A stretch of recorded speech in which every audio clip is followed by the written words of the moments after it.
Hi, everybody, and thanks so much for joining us this Memorial Day weekend. This holiday, as you know, provides all of us a chance to pause and remember those who gave the ultimate sacrifice for our country. Some of those brave men and women were known to us, while many others were not. But all of them deserve our gratitude for their service. And no matter how you choose to commemorate Memorial Day or Memorial Day weekend, we're so glad that you chose to spend part of your weekend with us. Now, today we're taking a break from our series, The Fundamental List, to bring you a special message. And this message is a great reminder that some things are, in fact, worth fighting for. But before we jump into that, I want to give you a heads up about what's coming up next Sunday. On June 4th, next Sunday, we will be back in person to kick off the summer and to continue with part 4 of The Fundamental List. But to keep up with everything else we have going on this summer, make sure you check out our Top 3 website at northpoint.org/top3. That's northpoint.org/top3. We can't wait to see you back here in person, but for now, here's On Message,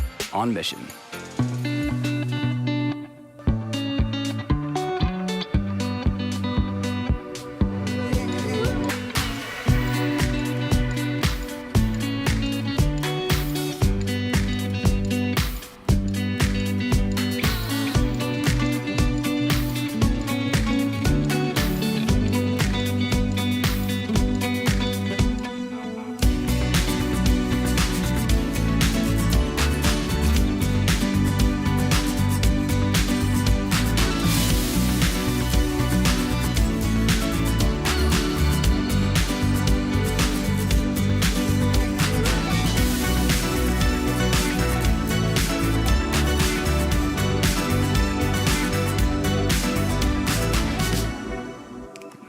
You hope. Hey, I want to welcome all of those of you watching online from wherever you are in the world. For those of my friends up in North Carolina, over in the Highlands and South Carolina, and at campgrounds all over the country. You get all kind of cool email from people doing all kinds of stuff. For those of you who are driving, just keep your eyes on the road and listen.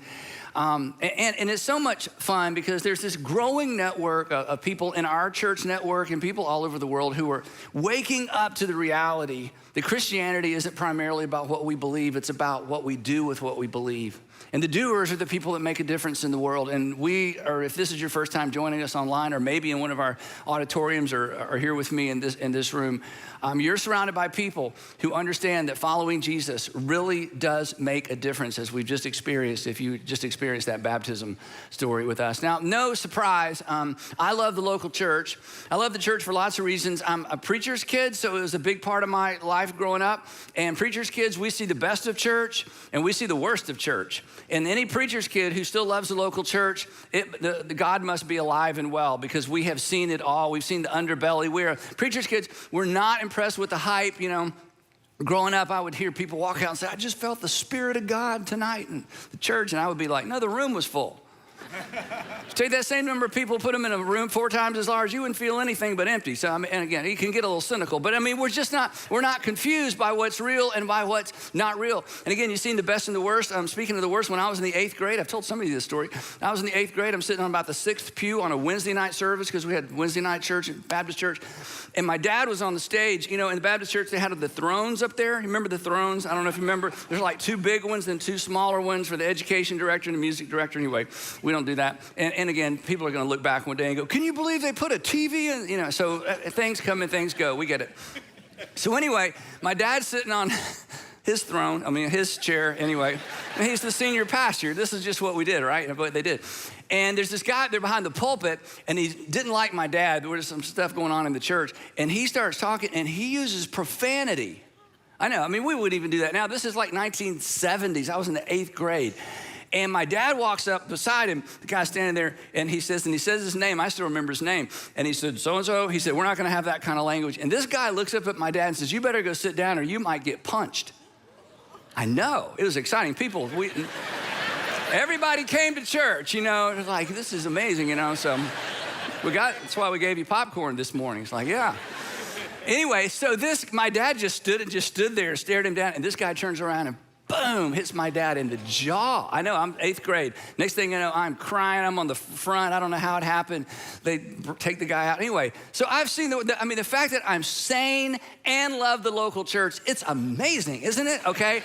But again, but the takeaway from, and again, you've got a bad church experience and maybe yours is worse. That's a pretty bad one. But the takeaway for me is that, you know what, there's some things worth fighting for and there's some things worth suffering for. And the local church is one of those things. The mission and the message of the local church is one of those things. In fact, in some ways, and some of you know my story, in some ways the church saved my life. And I don't mean that I needed some kind of intervention because I got in a lot of trouble. It wasn't intervention as much as it was prevention. I mean, I would say I can't imagine, but the truth is I can imagine. I can't imagine where I would be today without the influence of the local church and without the people from the church that invested in my life in high school and in college and in those young adult years. Without them and without that input, I know that I would be a mess. And specifically, the church did 4 things for me personally. I just kind of want to share. I mean, it's just kind of part of my story. These are the 4 things that saved me from myself and in some ways saved me from unnecessary regret. First of all, the church informed my conscience. I'm so grateful for this because I went to a church where my dad preached, very practical messages. We had a student ministry with very practical teaching. It informed my conscience. I was trying to think, I avoided so many moral and ethical landmines because of the influence of the local church.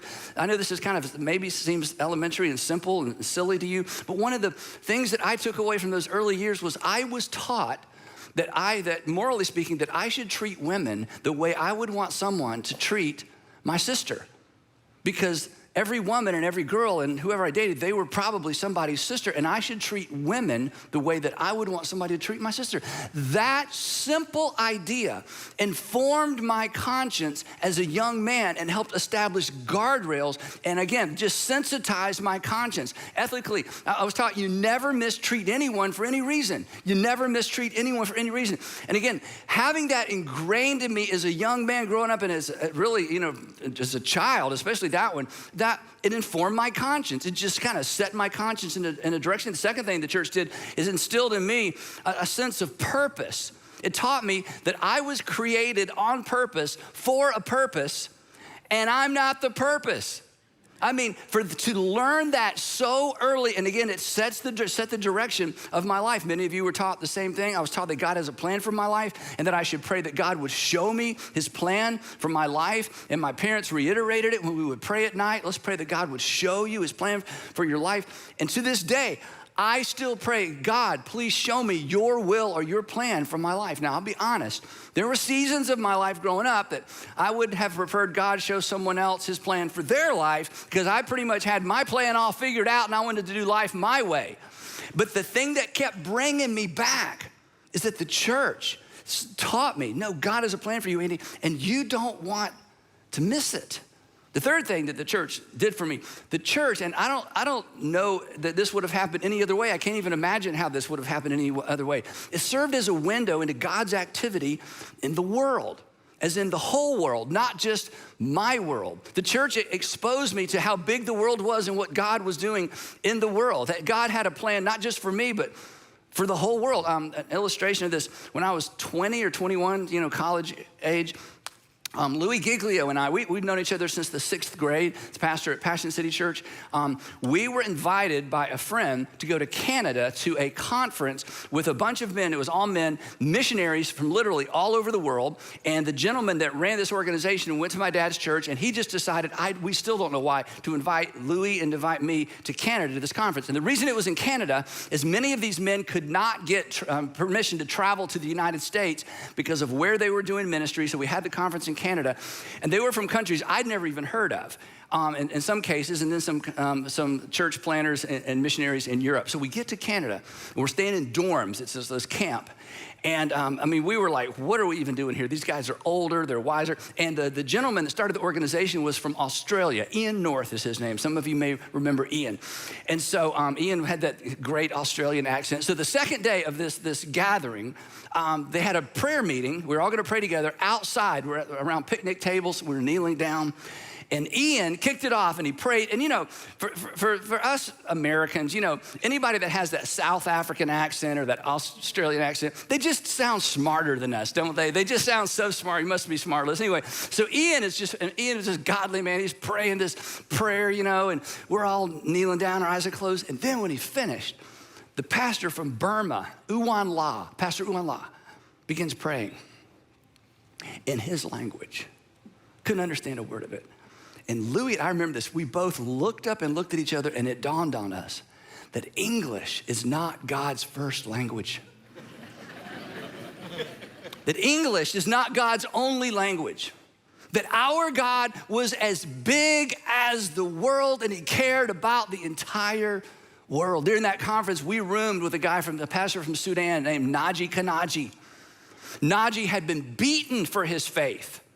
Naji would go on to be the oldest man in Sudan. He would outlive everybody. The mortality rate was severe for men, especially in Sudan. He would go on to be like a sort of a legend as a pastor. But when we met him, he was our roommate. He had been beating his scars for his faith. And again, the church exposed me to God's activity in the world.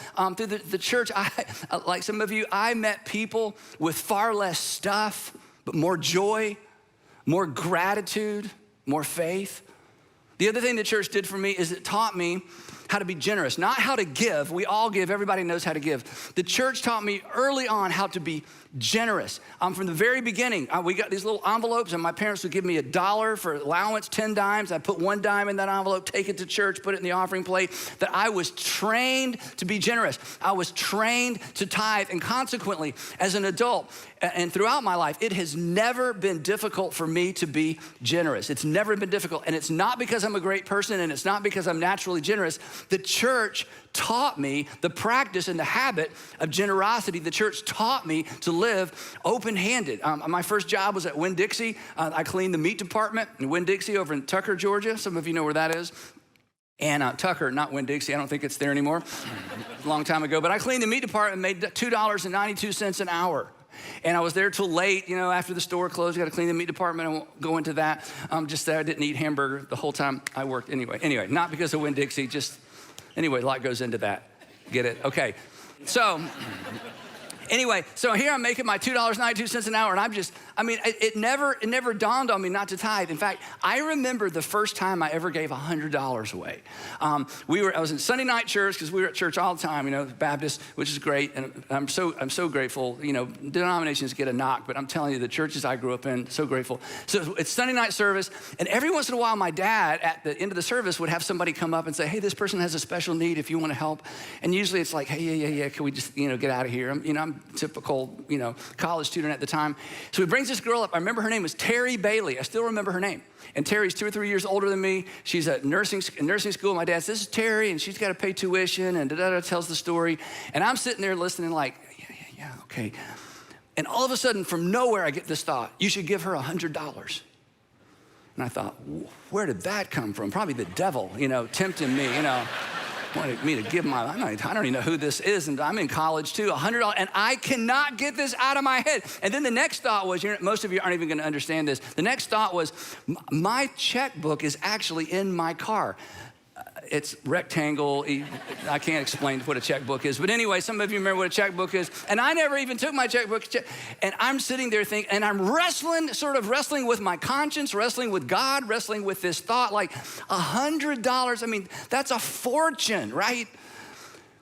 I got up and went out to the car, and I'm thinking, by the time I get in there, she's gonna be gone. I bring my checkbook in, she's still there. Terry Bailey wrote a check for $100. I just remember, and you know what? She needed it and I had it. She needed it and I had it. This is the way it works. The church taught me what I have attempted to teach all of you for 20-something years.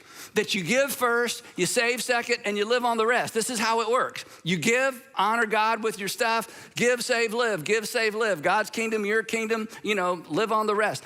This is a pattern, a habit for me. The church taught me this. It became part of my conscience, and I'm so grateful. It has never dawned on me that I had the right or the privilege to live on 100% of my income. Just never thought that way. Just, again, kept my hands wide open. So the bottom line is simply this. I mean, that's just my story. Some of you have similar stories. The church taught me that following Jesus really will make my life better. And following Jesus, I can say all these years later, has made me better at life. It's made me a better person. Now, I didn't have that language back then. About 5 or 6 years ago, we were rebranding some things around here, and I thought to myself, I should have an elevator pitch for my faith. I'd never thought about that. Now, if somebody asked me, Andy, why are you a Christian? I'm telling you, I can razzle-dazzle you with evidence for the resurrection to the point where you'll either fall on your knees and repent or flee, okay? I mean, I'm full of information, and arguments, but I needed an elevator pitch. Andy, why are you a Christian? And that's when I came up with this phrase, because this really is why I follow Jesus, because following Jesus has made my life better, as selfish as that sounds. And it's made me better at life because it's made me less selfish and less about me. So all that to say, I love the church. I mean, with all of its faults and failures and with all the inconsistencies and things that come and go and people that do crazy things, I love the local church. But the church isn't just good for me, and the church isn't just good for you, and the church isn't just good for us. The church is good for the community. The church is good for the world. In fact, the church, this is why it's so important. The church is actually God's agent. This is why God created the church. This is why Jesus launched the church. The church is God's agent of transformation. Personally, it's my story. It's some of your story. Culturally, we've seen that happen when the church is hitting on all cylinders or hitting on all batteries. I don't think the all cylinders thing is going to last that long. But anyway, when the church is doing what the church is designed to do, and it's God's agent of transformation globally. I love what Crawford Loritz says in this regard. He says this. He says the church, it represents the destination. The church represents the destination at which culture needs to or should arrive. In other words, what he's saying is this, that when we get it right relationally with us, and when we're one anothering the way we should one another, and when we're one anothering to people outside the church the way we should one another to people, and when we live open-handed and transparent, and when we ask forgiveness and when we repent. In other words, when we're following Jesus, what we represent is what the entire culture should be drawn to and what ultimately what the culture should become. So, for the sake of this generation, and really more for the sake of the next generation, the church has got to be healthy. The church has to continue to be outward facing. The church has to continue to be or begin to be more authentic and relevant. And for the last 27 years, depending on how long you've been around, we have worked so hard to maintain an outward-facing church. And that is not easy because the gravitational pull of the church is toward the people who are here. The gravitational pull of the church is always towards self and selfishness, just like the gravitational pull of your heart and my heart.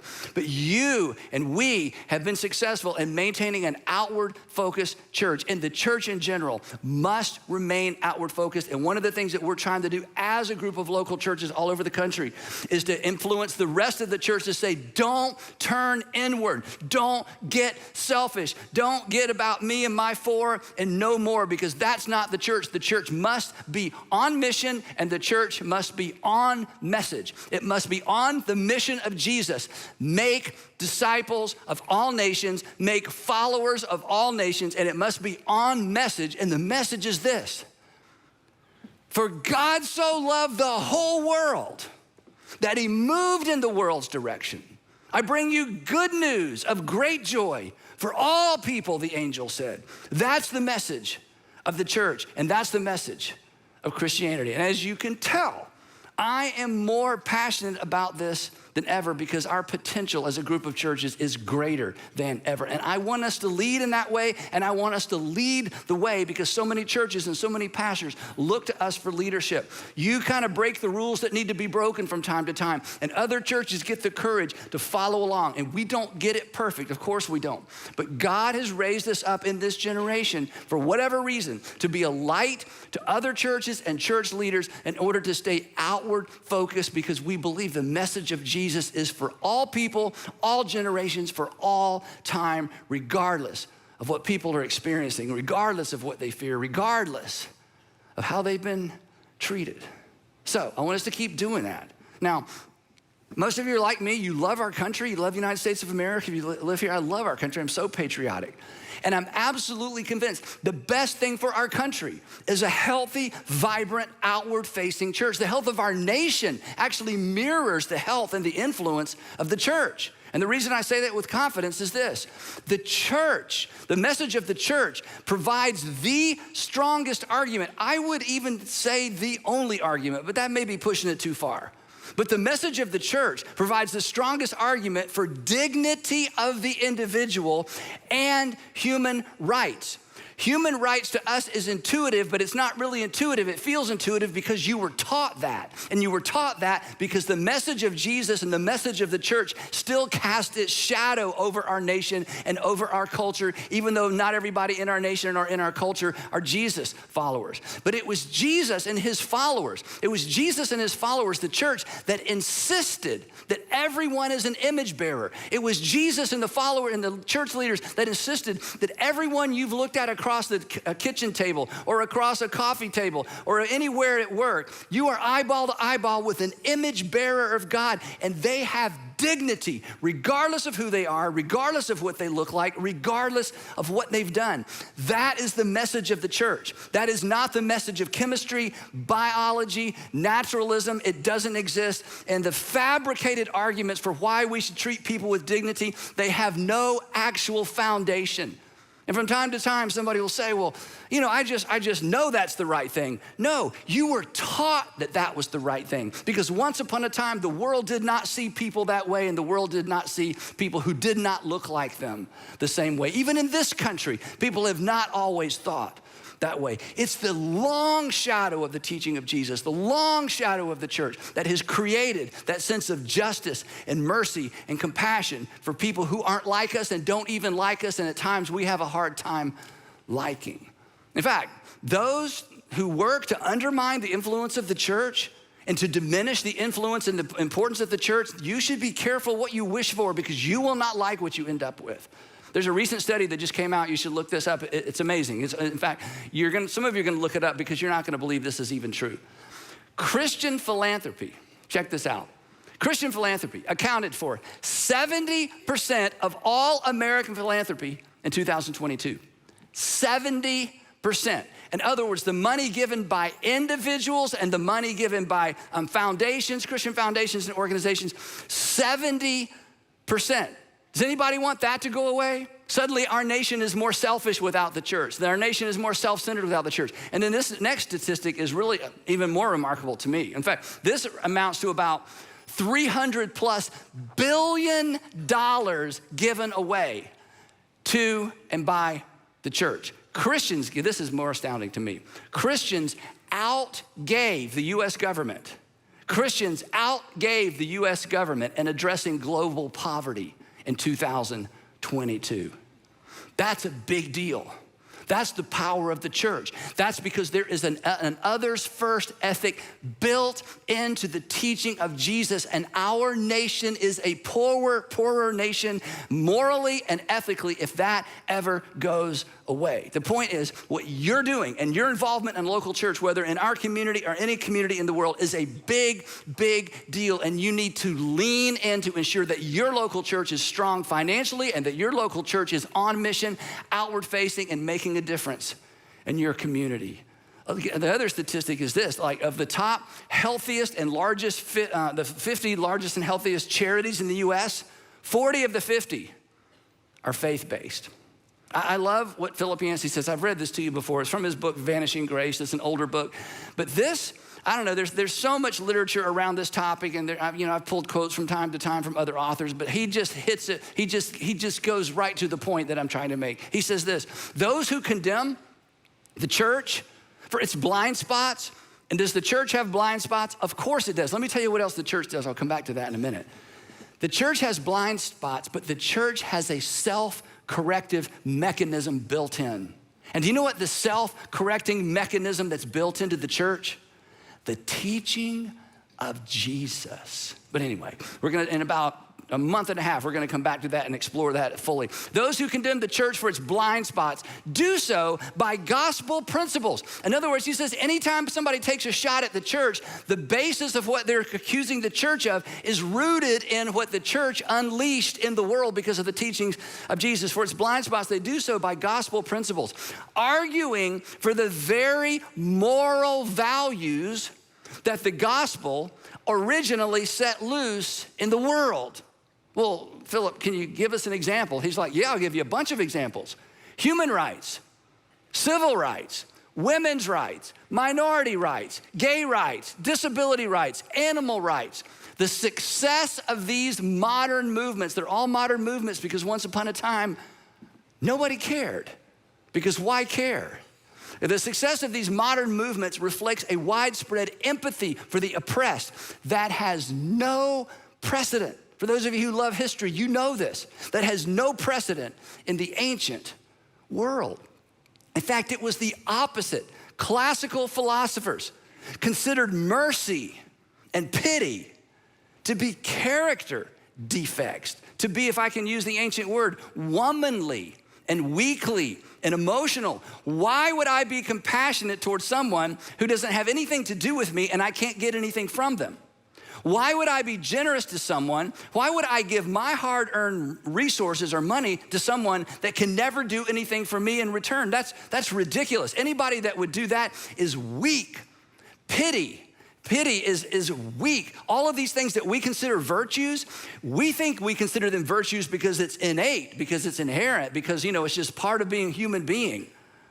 He says no, and history says no. These were learned. They are a part of that long shadow cast by the teaching of Jesus and of the church. Character defects contrary to justice. Get this. Not until Jesus, this is why you're so important and why the church is so important. Not until Jesus did that attitude change. Look up here. It was not religion that changed it. It was the church, not religion in general, that shaped and reshaped ancient culture for the better. That what was not self-evident, that's so self-evident to us, became self-evident because of the teaching of Jesus and the church. The intrinsic value of the individual was taught. It was caught because of the teaching of Jesus. It became self-evident because of the influence of the church. Now, here's the thing. You know this. Government is super important. We got to have government. But do you know what government can do? All government does, and within the context of what we're talking about, all government can do, and this isn't a problem to be fixed. This is the nature of government. Government can tell us how low we can go before we go to jail. That's what the government does in relationship to what we're talking about. All the government can do is tell you, here's how low you can go, and if you go any lower, you go to jail. Media reminds us constantly of how low we've gone and how low we've sunk. So here's the question that points to our responsibility and our opportunity. Who challenges citizens of our nation or of any nation to live beyond the letter of the law? Who inspires us to exercise self-control, not for the benefit of ourselves, but to exercise self-control for the benefit of other people? Who, this is amazing, it's so simple. Who instructed us? Who instructs us to do the one thing that would change everything if everybody did it? Who instructed us and instructs us to do the one thing, just one thing, that would change everything within a month if everybody did it? To love your neighbor as yourself. Who stewards the message that takes the bar even higher? Love your neighbor as Christ loved you. Only the church. So if you're a Jesus follower, or maybe a Christian, there's a difference as we talk about, or maybe a believer, whatever phrase you use, this is your challenge. This is our challenge. The challenge is that whether you like it or not, whether you want it or not, whether you've ever thought about it or not, this is the reality. That God in our generation has given us an opportunity and a responsibility that we are stewards of the church of our generation. The question is, what are you gonna do with it? What am I gonna do with it? What are we gonna do with it? And here's what's at stake, or I should say, here's who is at stake. I took this picture, 2018, spring of 2018, 2019. I'm not sure, let me show you this picture. It's one of my favorite pictures. This is 614 high school seniors. Now, it's one thing to be around 600 high school students, but when you're around 600-something high school seniors on the other side of Christmas, in other words, they're kind of done. They're gone. Their minds are in tech school or wherever they're going to school or college, university or trade school, doesn't matter. They have figured out what they're going to do. 600 plus high school seniors. We took them from all of our local Atlanta area campuses to this retreat, and they asked me to speak. And we had just finished singing for about 45 minutes, and I was a mess. And I was sitting way over here by that column over there on the right side, to your right, sitting over there, just watching these high school seniors with their hands in the air, just singing their hearts out, these amazing songs. And then I'm supposed to get up and speak. So the stage is a little tiny stage. You can tell there's students all around. So I had to stall because I had to get so I got my phone out. Hey, let me take a picture. So I just took this picture in order to get my head back around what I was about to do. So if I ever walk out here with the phone and say, hey, we'll take your picture. It's not because you're cute, okay? It's because I'm trying to, recover from a baptism story or something. So anyway, so I take this picture, and I love this picture because this is the future of the church. This is the future of our nation. This is the future. This is our hope. This is what matters right now. And we have to take this seriously because we are responsible for the church of this generation and the next generation. That's why we talk about it so often. That's why I love this picture. Now, if you were here last week or if you watched last week, I invited a bunch of you to engage in a meaningful way and to ensure that the next generation, that this generation has a faith of their own, is able to maintain a deconstructible faith of their own. And hundreds of you, I was so proud of all of our churches, goodness, hundreds of you responded. And today, I'm asking again. In fact, I asked our lead pastors several weeks ago, I said, hey, I want to do back-to-back messages where I invite people to get involved because we have so much opportunity and we have so much responsibility and so many people are watching and we still have too many people that just show up and consume. And you know what? We're going to be here forever for you to just show up and consume. We're not going to card you at the door or have some kind of membership requirements. We don't even have membership. But more of you need to step up and get involved in a meaningful way in your local church. And I mean, wherever you live, you need to find a local church. And for those of you who watch online, you consider us your church. We appreciate that. You need to find a local church. And you're like, well, I can't find one I like. Pick one you don't like. Just get involved. Look, we don't want the local church to go away. So one more time, I'm going to ask you today, for everybody watching, to get involved in a meaningful way, either in terms of serving or with your money, in a significant way, to ensure that we maximize our potential in our communities and maximize our influence in the Big C church. Now, here's the thing. I'm going to, get on your nerves a little bit. Most Christians, I hate to say this, are content to just consume. Just get what I can. I'm too busy, not gonna go, gonna drive by. No, they're there waiting for me. So in fact, somebody said, I read it in a book, it's a great illustration. It said, local church oftentimes like that gas station on that deserted country road, and you've seen it 1,000 times, and you've never paid any attention until suddenly you needed it and you were glad they were open. We are always gonna be open. We're always gonna be here for our community and for the world. But some of you need to quit being the drive-by and stopping every once in a while and decide I'm gonna engage with my life and my family and my finances to make sure our expression of the local church is as strong as it can possibly be. But most Christians, they just take what they can, give when the preacher pushes hard, there's some special project, or none at all. Believe, but not follow. Just be a Christian, not a Jesus follower. And one of the challenges we have is the larger the church is, the easier it is to slip in and slip out and do nothing. And you look around and go, this place doesn't need me and they don't need anything. No, if you're part of a body, you need to be an engaged part of the body. So here's the challenge. Ready? Don't be most Christians. You know better. You are better. So let's be better than that. Everywhere you look, and I don't know if you don't read the same stuff I read, but everywhere, all the experts are telling us the church in America is dying. The church in America is dying. The church in America is going away. We're on the brink of becoming like the church in Canada. No offense to the Canadians. Like the church in Europe. No offense to the Europeans. But you know what the pastors in Canada and Europe would tell us? I'll tell you what they would tell us, because in January, I'm on a panel with a pastor. One of the panel members is a pastor who's in our church network from Canada. And I have this good friend, he's an amazing guy, and he would tell you if he were here, because he told us from the panel, don't give up and don't give in, and be involved, stay engaged. Don't let happen in the United States of America what has happened in other parts of the world.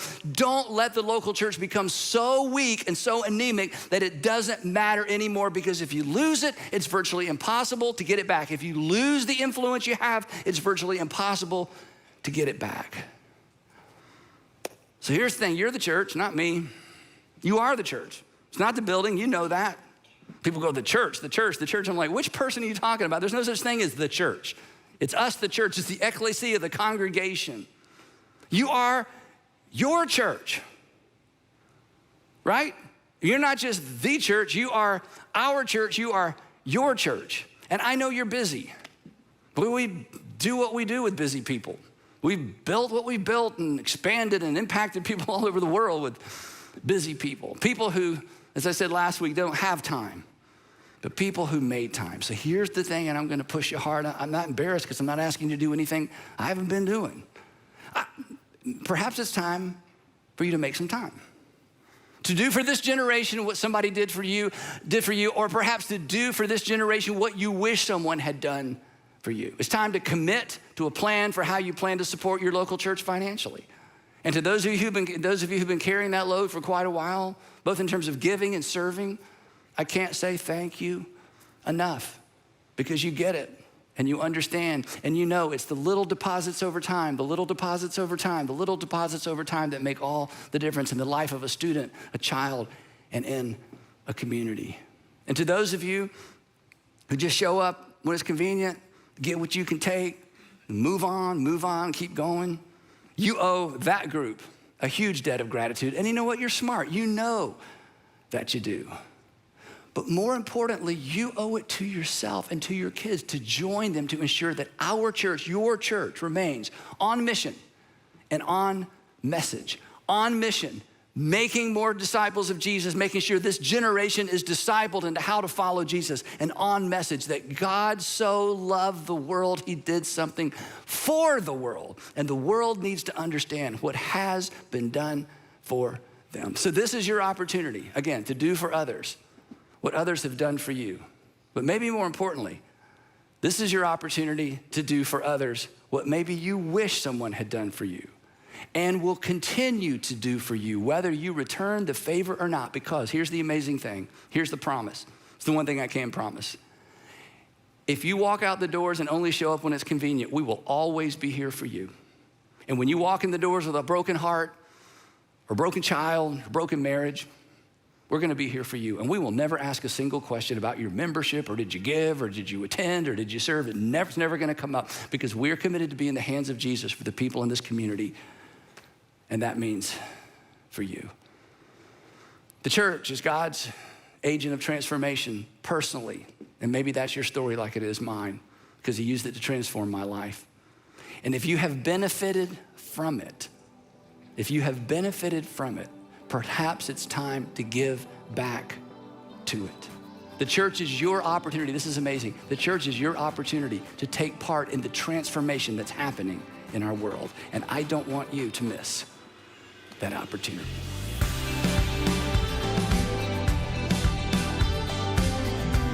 Thank you so much for watching. And to those of you who show up each week and serve with us, thank you so much for being on mission with us. To those of you who support your local church financially, thank you so much to you as well. Now, if you consider this your local church, but you don't currently have a plan for how you plan to support your local church financially, perhaps it's time to set up a plan, and we have made that easier than ever. Just visit the website at the bottom of your screen. But whether you live in our local area or not, maybe you watch from outside the Atlanta area, your support is a practical way of being on mission with us as well. Our mission to inspire people to follow Jesus. Again, thanks so much for joining us, and we will see you next Sunday.